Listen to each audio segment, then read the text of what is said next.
Welcome to Tales Lovers, where disrespect gets exposed and humiliation doesn't get the last word. These are the stories of wives and girlfriends who try to shame their husbands and boyfriends in public, weaponize family and friends, and treat love like a power game, until the calm comeback rewrites everything. If you've ever been embarrassed, talked down to, or made to feel less than by the person who should protect you, this channel is for you. Subscribe and turn on notifications for raw, realistic humiliation stories with quiet receipts, cold consequences, and hard lessons. Because respect isn't optional. Let's get into it. The cruelest thing Keisha ever did to Marcus wasn't the cheating. It was the way she staged his humiliation. She brought the other man to a friend's game night in Decatur and kissed him in the kitchen like Marcus was furniture. Then she laughed when Marcus froze, eyes burning, and said, "Don't act brand new." Here's how it happened. Marcus and Keisha were that Atlanta couple people swore were goals, the kind who coordinated sneakers at brunch and argued about who made the best grits like it was a love language. Marcus met Keisha in college at Georgia State. Both of them broke in different ways. She had hustle and a sharp tongue. He had calm and a quiet kind of confidence. Their first date was at a tiny spot on Edgewood where the waitress called everybody baby like she meant it. Marcus told corny jokes on purpose just to watch Keisha try not to smile. She failed hard, snorting ginger ale through her nose, then blamed him for it. He liked that she was loud enough for both of them. She liked that he never begged for attention. They built a life in Atlanta that looked good from the outside. Sunday mornings, Marcus would cook eggs while Keisha danced around the kitchen, hair tied up, stealing bacon like a cartoon. They'd play old-school R&B while arguing over chores, ending every fake argument with a kiss that felt like a truce. Even their little traditions had romance in them. Drives to Piedmont Park with milkshakes, late-night Target runs for one thing that turned into a goofy aisle-by-aisle row session. Marcus honestly believed they were solid. The kind of solid you don't check. His friends did too, at least the ones he thought were friends. There was Darnell, who'd been Marcus's boy since high school, and Tasha, who always claimed she was the cousin of the group, even though nobody knew whose cousin. They'd crowd into Marcus's place near Stone Mountain for spades, wings, and loud opinions. Keisha fit right in, charismatic and quick, the type to roast you so clean you'd laugh and feel attacked at the same time. Marcus took pride in being chosen by her, like winning her meant he'd made it. The first crack showed up as a joke, the way Poison likes to wear a costume. Keisha started teasing Marcus about being too soft. She'd say at brunch with a smile, like it was cute. Marcus be acting like somebody's auntie. She'd laugh, and the table would laugh with her. Marcus laughed too, but it sat wrong. Not because he was insecure, but because it felt like she was inviting an audience to see him small. When he pulled her aside later, she rolled her eyes. "You always taking stuff personal." Marcus worked long hours, IT contracts, overtime, late calls, trying to stack money for a better place. Keisha said she supported him, but her patience got thinner when his success didn't arrive fast enough. She started coming home later, phone face down, mood already armed. When Marcus asked simple questions, "How was your day?" she'd respond like he was interrogating her. The romance turned into routines. The funny moments got replaced with Keisha's sighs and Marcus's silence. Still, he believed it was stress, not betrayal. He trusted her like muscle memory. The cheating wasn't discovered through some dramatic confession. Marcus noticed patterns, new perfume, different playlists, sudden gym obsession, the way she protected her phone like it held oxygen. One night, she fell asleep with it unlocked. Marcus hated himself for looking, but his stomach had been screaming for weeks. Messages popped up with a coworker named Lionel. Inside jokes, late-night plans, a photo that made Marcus's throat close. Keisha wasn't just cheating. She was narrating it like a flex. Marcus sat there in the dark, feeling his whole life tilt. Marcus confronted her in their living room, voice steady even when his hand shook. "Tell me the truth," he said. Keisha didn't cry. She didn't apologize. She smirked like he'd finally caught up to a story she was tired of acting out. "You snooped, so you already know," she said. Then she hit him with the cruelest part. "Maybe if you weren't so predictable, I wouldn't have needed excitement." Marcus blinked, trying to understand how pain could be served so casually. Keisha tossed her hair and went back to scrolling like he was background noise. Marcus expected heartbreak. He didn't expect war. Within days, Keisha started moving like a publicist for her own wrongdoing. She got to their circle first. She told people Marcus was controlling, jealous, emotionally unstable. She framed his calm confrontation as threatening. She knew which words would stick. Darnell stopped answering calls. Tasha left Marcus on read for a week, then texted, "I heard you've been Wilden. Hope you get help." Marcus stared at the screen like it belonged to someone else's life. Keisha's lies weren't just lies. They were social eviction notices. Keisha added humiliation like seasoning. She showed up to a midtown bar where Marcus had gone alone to breathe, then walked in with Lionel on her arm like it was prom night. She made sure Lionel laughed loudly, shook hands with people Marcus knew, smiled like a man who'd taken a prize. Keisha glanced at Marcus and held the smile, daring him to react. Marcus didn't yell. He didn't swing. He sat there, jaw tight, and sipped water like it was medicine. Later, Keisha texted him a single line. "See? Nobody believes you." She meant it as a punch. It landed. The next month felt like drowning in daylight. Marcus went to work, came home, and sat in silence that roared. He tried to talk to his mother in South Fulton, but shame choked him. He tried to pray, but his thoughts kept looping. What did he do wrong? Who was he? Why was everyone so comfortable abandoning him? The loneliness got so loud he'd drive on 285 with no destination, just to keep moving. Some nights, he laughed at old memes out of habit, then caught himself and felt angry for smiling. Even his joy felt like betrayal of his pain. The few times Marcus tried to defend himself, it backfired. A mutual friend told him, "Bro, your vibe is aggressive." Marcus wanted to scream that he hadn't even raised his voice. But he realized something sick. Keisha had created a version of him people could punish without guilt. A monster-shaped outline, easy to believe because it required no effort. Marcus stopped explaining. He stopped sending paragraphs. He stopped calling. He let the silence exist, even though it hurt like it was chewing through him. He told himself, loud people win short-term. Quiet people survive long-term. Marcus started noticing who enjoyed his downfall. Some friends didn't just disappear. They hovered around Keisha's drama like it was free entertainment. Darnell posted vague quotes about toxic men while liking Keisha's photos. Tasha sent Marcus a laughing emoji under a meme about men getting replaced. Marcus didn't respond. He just saved screenshots, not for revenge, just to remind himself later that his memory wasn't lying. At night, he'd scroll those receipts and feel cold clarity building. Pain was still there, but now it had edges. It was turning into something usable.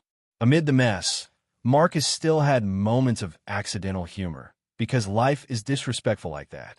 One night, he tried to cook himself healing food, burnt the chicken, and the smoke alarm screamed like it was judging him. He stood under it waving a towel, coughing, and laughed until tears hit his face. Another day at Target in Marietta, he caught himself comparing paper towel brands like a divorced dad in a sitcom. He texted his cousin, "I'm one more aisle away from buying a grill and talking about lawn care." His cousin replied, "That's how it starts, UNC." Marcus laughed again, small but real. Romance didn't vanish from his world. It just changed shape. It became self-respect. He started going on long walks at Arabia Mountain, headphones on, letting the sun hit his face like a reset button. He booked a haircut and told the barber, "Don't make me look like I'm going through it." The barber said, "Say less," and did miracles. Marcus took himself to a little soul food spot, sat alone, and tipped heavy. The waitress said, "You okay, baby?" Marcus nodded, then surprised himself by saying, "I'm getting there." And for the first time, he believed it. Marcus stopped trying to win people back and started trying to win his own life forward. He moved out quietly, not dramatically. No shouting, no last-minute pleading. He changed passwords, opened a new bank account, pulled his credit report, and locked down anything Keisha could touch. He treated his peace like a security system. Meanwhile, Keisha kept performing confidence. She posted photos with Lionel like it was a trophy tour, and she made sure mutuals saw it. She never showed remorse. only hunger for attention. Marcus didn't react, and that irritated her more than any argument ever could. Marcus didn't glow up on social media. He glowed up on spreadsheets. He picked up extra contract work, took an online certification, and started stacking money like it was survival. Nights were still brutal. Sometimes he'd stare at the ceiling and feel abandoned all over again. But he kept a routine anyway. When he felt himself spiraling, he cleaned something. When anger rose, he exercised. It wasn't inspirational. It was gritty. His private life became a construction site. Therapy appointments on weekdays, meal prep on Sundays, and boundaries on everything. Nobody clapped. Nobody even knew. That was the point. A funny thing happened when Marcus got quiet. Keisha got louder. She'd text random jabs like, "You still mad?" or "Hope you're not stalking me." Marcus ignored it. He started treating her like spam, seen, deleted, done. She tried other angles too, like pretending to be friendly. "We can be cool," she wrote once, then followed up with, "But you owe me for that couch." Marcus checked the lease, checked the receipts, and realized she was fishing for access. He didn't argue. He just emailed her a copy of the signed agreement and said, "Handled." Keisha hated handled. Marcus's old friends kept distance until it benefited them. Darnell called once, pretending it was casual. "What you been on, bro?" Marcus answered politely, let Darnell talk, then ended the call without offering his heart. Marcus wasn't dramatic about it. He just wasn't available anymore. He made new routines instead. Pick up basketball in Smyrna, a small gym where nobody knew his story, and a barbershop where men talked football and rent prices like that was therapy. He learned that rebuilding didn't require a speech. It required consistency. His life started feeling less like survival and more like momentum. Then Marcus got a message from a coworker named Shay, a black woman around his age who'd always kept it professional. She wrote, "You good? I heard some wild stuff about Keisha's job." Marcus paused. He hadn't said Keisha's name out loud in weeks. Shay explained that Keisha and Lionel worked in the same building. Everybody knew they were a thing, and the office had been buzzing. Marcus didn't ask for details. He just listened. After the call, his stomach tightened, not with jealousy, but with recognition.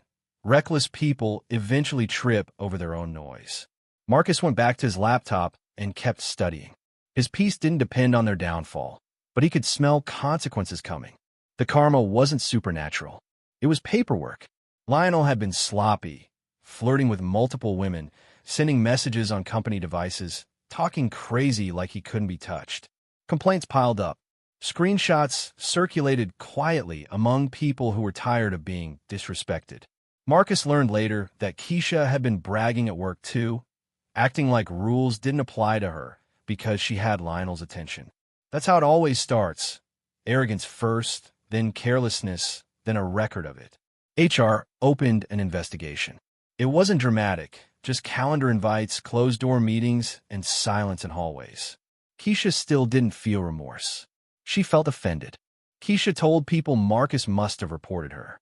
It didn't matter that he hadn't. She needed a villain to keep her from being responsible for herself. She messaged Marcus, "You really that bitter?